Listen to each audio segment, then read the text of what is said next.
Wow, guys, what an insane finale for season 3 of From that truly lived up to its name, Revelations, because we learned a ton of stuff in this episode, and full spoilers for this episode in this video, just a fair warning. But we learned everything from where the creatures come from. We learned why Tabitha was seeing visions of Miranda. We learned what the bottle tree means, what those notes and numbers meant. So many questions were answered in this episode, and it also has a double meaning because Revelations, like the book of Revelation, an apocalyptic vision, we have a cliffhanger at the end of the episode that is in fact apocalyptic in nature, huge shakeup in how everything's going to go going forward, and it leaves us seeing how dire things are going to get. It's going to get absolutely insane, and this was an amazing episode. Can't wait to break into it with you guys. And real quickly, I just want to promote a stream I'm going to be on tomorrow night on Scarlet Fever's channel. I'll link it in the description and pin comment down below. They'll be doing giveaways of From related stuff. They got 3D printed talismans they're giving away, among other things, and we're going to be discussing this finale in depth. So I've been really enjoying going on this channel and talking about this show. So this first scene here with Fatima, you see the baby whirling around inside her in an unnatural fashion, and that just sets the tension bubbling up from right away. And we have this opening scene here with Boyd and Kenny puts his finger right on Boyd's big secret in this episode. And Kenny never really finally reveals the secret. He never finds out what happened with Fatima, that she killed Tilly, but I know that he's going to find out, or he's starting to suspect something. And this is coming after Boyd just apologized for hiding the secret that Sarah killed Kenny's father. And that was what set them apart originally. And now, after apologizing for that and starting to mend the bridge, and he's now the deputy again, we are now setting them apart yet again with this bigger secret. It's like, you were just apologizing to me, but it turns out you were keeping just as big a secret before. And some of the decisions Boyd makes in this episode, we already know. I think Kenny and him not gonna see eye to eye next season, definitely not. But Ellis comes just in time to reveal that he did suss out what was going on with Elgin last episode. I said last episode that Elgin was preemptively explaining why he did what he did, because he knew that Ellis would find out about Fatima eventually, because he didn't want to kill Fatima, of course. He knew Fatima was going to survive, or he thought she was anyway. So he, in those scenes, was trying to explain himself preemptively, and of course he took it too far because Ellis did find out the secret. So when he gave that final look at Elgin, I kind of knew, like, he knows something's up. He's going to suspect something, and that leads to some decisions that Boyd makes in this episode that are very uncomfortable. But that's the big plan. We got to find out what's going on with Elgin, and meanwhile, at the same time, we have Tabitha figuring out what is going on with the visions from Miranda, and Jim forges a bridge between him and Jade again. He apologizes for the argument they had the previous day, and he knows that they all have to work together to figure out this secret with the bottles. And they crack it in this episode, and it leads to dire consequences that we'll find out soon. So it was definitely a lot of fun to see them deducing this, figuring it out. And we have Jay talking about thermodynamics, that energy is neither created nor destroyed, it's just converted. And I think that there's multi-layers to this, because on the surface, he is talking about the dreamscape, unconscious reality, souls, and the kind of spiritual side of the show, where because the energy, our thoughts, our dreams, and all of that exists somewhere, it is energy in some way, and it's released, and then it lingers in this Fromville. So that's one kind of scientific theory he's throwing out there. But by the end of the episode, when we find out about the reincarnation factor, the fact that Jade and Tabitha were here before, that they were Miranda and Christopher, and then even before that, they were two of the first people here in Fromville. They had a child together, so this goes back many cycles. It's been through many cycles at this point, and we haven't even seen further back than just Miranda and Christopher's cycle. But at this point, we now know that he's also referring to energies created but never destroyed. He's talking about that reincarnation aspect,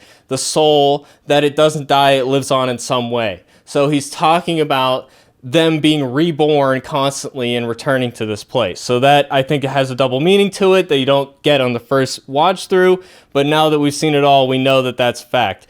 And here we got this high tension in this scene with Elgin, and Boyd is going to end up breaking himself the way that the town kind of challenged him to, and the way that he was trying desperately not to all season. And he makes this decision on his own. And I love the scene with Father Cautries pointing out his hypocrisy in this moment, the fact that he has done the opposite thing many times, and even in trying to protect Fatima, who just killed somebody, he is not giving that same grace to Elgin, who's essentially doing the same thing for actually more benevolent reasons. And he also protected Sarah for similar reasons as well. So that is definitely one of my favorite scenes in the episode, is that scene with Father Cautry that we'll get to later. And I really love these scenes with Victor and Henry and kind of healing their relationship. We had that scene with Jade last episode where Henry realized he can't fix Victor because there's nothing wrong with him. He's not broken. He just needs to understand and open his mind and heart a little bit.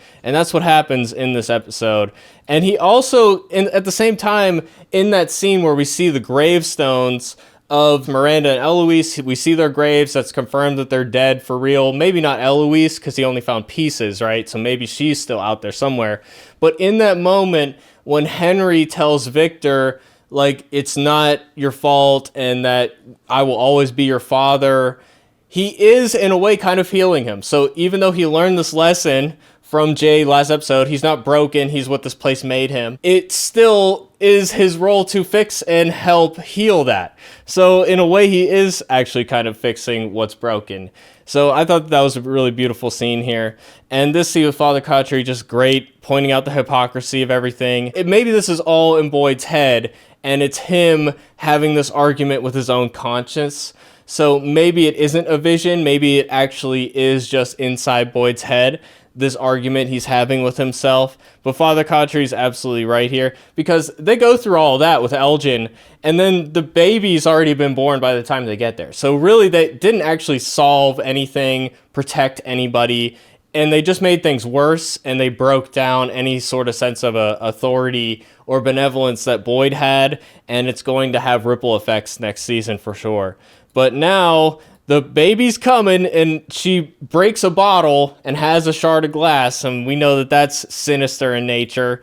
And now, I love this breakdown that Jade has. He's kind of speaking for the audience. I know a lot of people, even in my comments, were just frustrated by the lack of answers in the show. And I think this is like a cathartic moment for us. And he lashes out. He's like, we're not getting it. We need to know more than just Ankhui or whatever. And then he sits down, and we learn what the meaning of Ankhui is in this episode, guys. Chock full of answers, like I said. But yeah, this scene, I think, is just for us, the fans.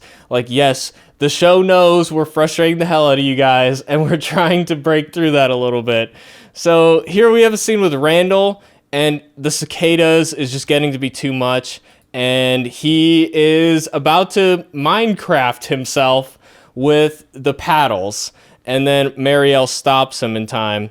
And I thought that this wasn't really resolved, and I think we're going to learn more about that next season, because we have this scene with Marielle and Christy later, and they're talking about, you know, are you okay? Like, Marielle knows more than she was letting on. It seemed like in that scene with Julie last episode, she was really quiet. The only thing she had to say was, are you sure that's all you remember? It's almost like she knew what was going on in that scene, or she had some sort of memory, maybe back when Julie was time traveling. Maybe Marielle remembers another Julie being there. Maybe something like that happened, or maybe she had some sort of vision as well. So it's almost like she knows more than she's letting on.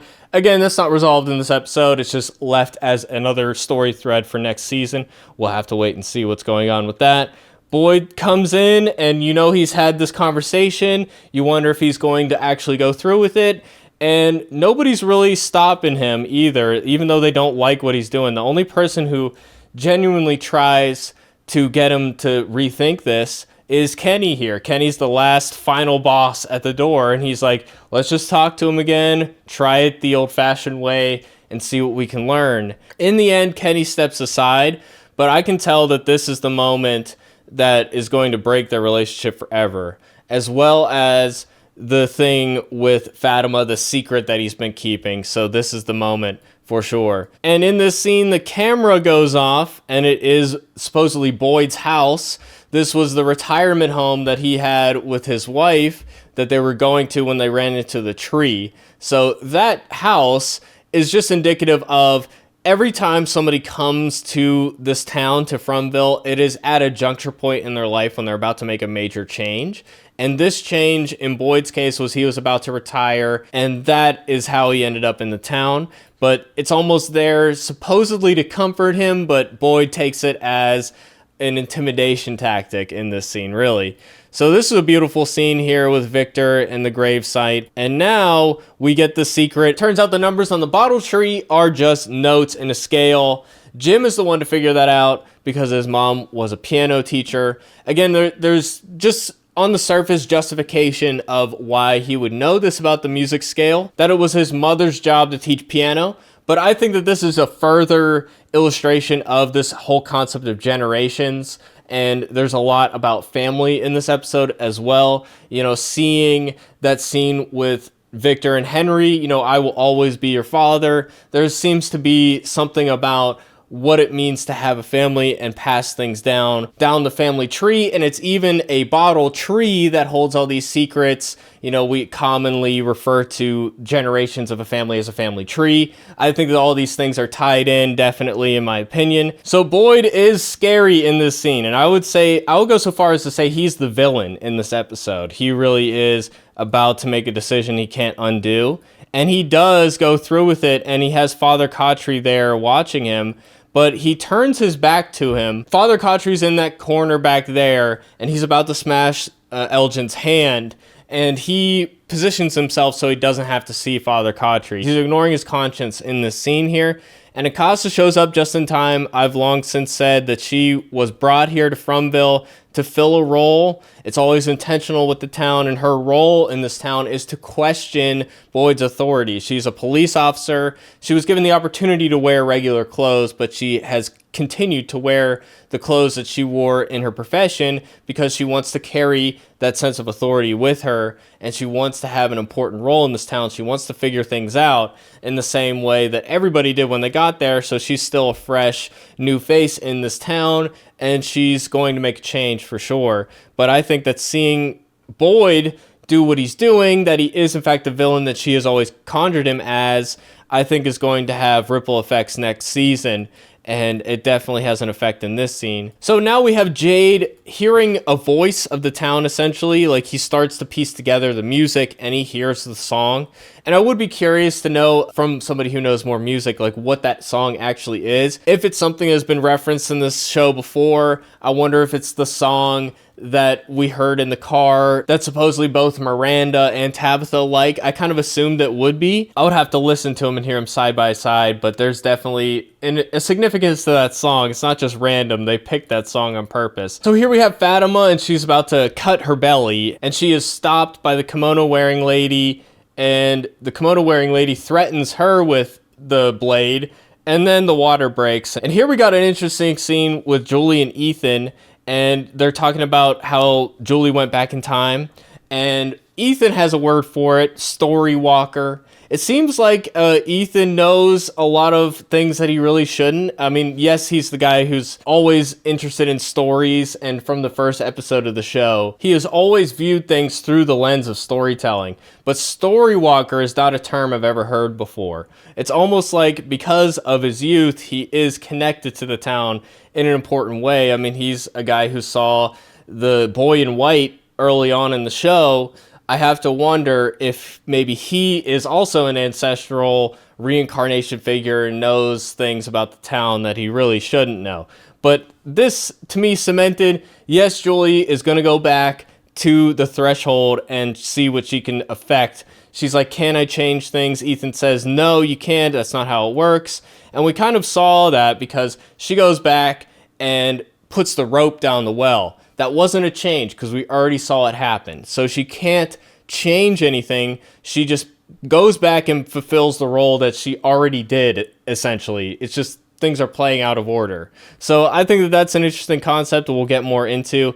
and we do get more into it by the end of the episode. So we got a brutal hand injury, and now Sarah comes in, and you think that she's going to be understanding because they were kind of in the same position, and she was also tied up in a chair, except by Father Khatri instead, right? So we have a different situation here where somebody else is tied up, and she almost plays a sacrificial role here. So she is going to take it that extra step that Boyd won't, because she knows how far she has to go to get Elgin to actually talk. She doesn't think that Boyd can do that, or that if he does do that, it will break him beyond repair, even though he already started the process, so he is somewhat broken.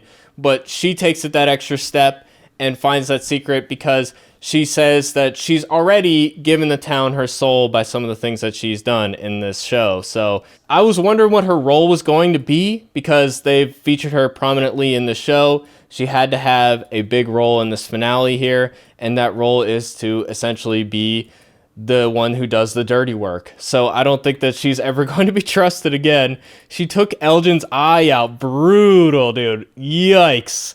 That was nuts. And here we see Jade playing the music. The Onkui children show up, and we're cutting that back and forth with going to the shed because Sarah got the secret out of Elgin. And then we see the gory, gross baby thing, the package of flesh that she puts down into the hatch she brings down there. They open the door, and the baby is gone. Now we find out the secret of how the creatures are born. At the same time, we see the Onkui children. So this cutting back and forth definitely rises the tension to an astronomical level, and I absolutely love it. And here we see this kind of strange ritual. All of the creatures are there, and now we found out that the children are these creatures. The children were sacrificed by their parents because they were told that they would live on forever, but now they are reincarnated as these creatures that kind of live eternally. And now we killed one last season, Smiley, and he is born out of this sludge pack thing and becomes a man again. So Smiley is back, and it's definitely a gross scene. And these children and the creatures are the same thing. These children are the purified version. That's why they're wearing white. And they're also, of course, made to look dead. And here we find out what Onkui means. It means remember. So this girl is the original Tabitha and original Jade's daughter that they had together, and that's why they've kind of spent so much time together this season. They didn't know why exactly, but they have this connection with each other because they had this daughter who was one of the ones who was sacrificed, who is now a creature. Huge revelation, changes everything, and it is definitely going to be the driving force of the following season. So this is why they both can see the children and Jim can't, because they have this connection. Now I think some people might think, oh, that means Miranda and Chris had a baby. No, that is not the case. This is further back than those two. It goes back to another generation. There have been many cycles. So that's what that means. So Onkui means remember. I don't know what language that is. Everybody was trying to play Onkui backwards and find out what that means. It turns out it's not that. It's just some kind of ancient primordial language. I don't know. Somebody can figure it out. But remember is what that means, and they both remember in that moment. Jim is just like desperately trying to figure out what's going on, and then they separate. And then we have a flashback scene to one of the first, I think it was the first episode of the show, where we have Jim driving the RV, and he said, I remember how things used to be before this, and it's almost like they were setting this up all along. Maybe they had this concept from the beginning, but in the moment, in that scene, they're talking about, of course, how things were before, when Thomas was there, and before they, were about to get a divorce and stuff, but now there's a new meaning to that. And they cut the scene in here, I think, almost to brag, like, hey guys, we're not making this up as we go. Like, we had this from the beginning, but I think that that's something they didn't have to do. It could have been like something we see on a rewatch, and you post on Reddit, like, check this out, look at that connection, isn't that crazy? So here we get the final cliffhanger scene. Jim's coping with what just happened, and then Julie comes running out of the woods. She has new hair. So I don't know if this is Julie from the future coming back, or if Julie in the present did some story walking and then came back. So maybe there are even two Julies in this moment. Like, this is Julie from the future, and then Julie from the past is still in the diner somewhere. I don't know. Who knows what's going on? But then we get this huge revelation here. This new creature, I don't think we've seen him before, but this is the creature who said Tabitha shouldn't be digging the hole in the basement. Now we have a face to that voice. And this is huge because we have a creature roaming around in the daytime, which is something I've never done. And he says that you have knowledge now, and that knowledge has a price. So this is definitely a biblical image. This is definitely a concept from the book of Genesis, the story of Adam and Eve. Now we have an Adam and Eve story of our own in this show here, where we have the original Tabitha and the original Jade, whatever their names were. That is part of the creation of this town. So we have this origin story of the town and where the creatures come from, all of that kind of stuff. And now we have our own story here where the forbidden fruit is the knowledge. Remember, the forbidden fruit in the book of Genesis is from the tree of knowledge. And biting into that is what led them out of paradise. So basically, it's like they were in paradise before and they didn't know it, and now that they have the knowledge of this origin story, this Adam and Eve story of sorts, now we have a new realm of reality that we're going into that is going to be worse. It's going to be a nightmare. And I think the reason for this is the creatures, as we've seen, are smarter than they've let on, and they basically live off of fear, and they have fear and hope. Remember, the kids, when they died, they made the tree, and the bottle tree is this magical tree that represents hope, and that's what the symbol with the roots are. So we have kind of opposites here, where the original children represent hope, and then they died, and now they're the creatures that create fear. So there's this delicate balance of hope and fear that is going on in this town. And I think that basically now that there's this injection of hope by the fact that they know more things, even though it's a troubling thing that they found out and they're coping with it in this moment. But there's this injection of hope with this new story, this new knowledge. Maybe we can use this information to actually get out of here and seal the deal once and for all. Now that that new hope is in here, now we need new fear to balance it out. And that is why we are now seeing a creature in the daytime, and he kills Jim at the end, which will tear apart the family. This whole season, he's been trying to keep his family together. And now he's in this moment. He basically healed the bridges, even though his wife needs time to absorb everything that she just found out. He healed the bridges with her. He said, I'm on board with your journey to learn more about this town. Even with Julie, they had a new understanding. And they were trying to heal the family up. Even though, like Julie was saying, you can't fully fix everything with family breakfasts and stuff like that, he basically did kind of patch over a lot of the uneasiness. And now, in this moment, the truth, knowledge has a cost. Now he's going to be killed, which will have a ripple effect and affect Tabitha. It will affect Julie. It will affect Ethan in deep and profound ways. And that's how we end this season. A brutal image. And just chills all around, dude. What an amazing episode. So much to get into. Let me know your guys' theories. Let me know what I missed. Oh, wow. Just a lot to break into. And I can't wait for next season, man. Hopefully we don't have to wait as long as we did for this one. But with that, it's been your boy Shuggy. We'll see you guys in the next video. I'll be on Scarlet Fever's stream again tomorrow night for the finale. We'll have a big panel, and it'll be cool to discuss this final episode because, wow, lots to break into. But I hope you guys all enjoyed this video. Hope you guys enjoyed this season. Definitely sub if you want to see more From content as season 4 comes out. But in the meantime, I'm still reviewing shows. If you have any suggestions of other things you want to check out, definitely let me know. I'll be reviewing movies and TV shows and video games and all that type of stuff in the meantime, and I hope to see you there. But thanks for watching, everybody. We'll see you next time.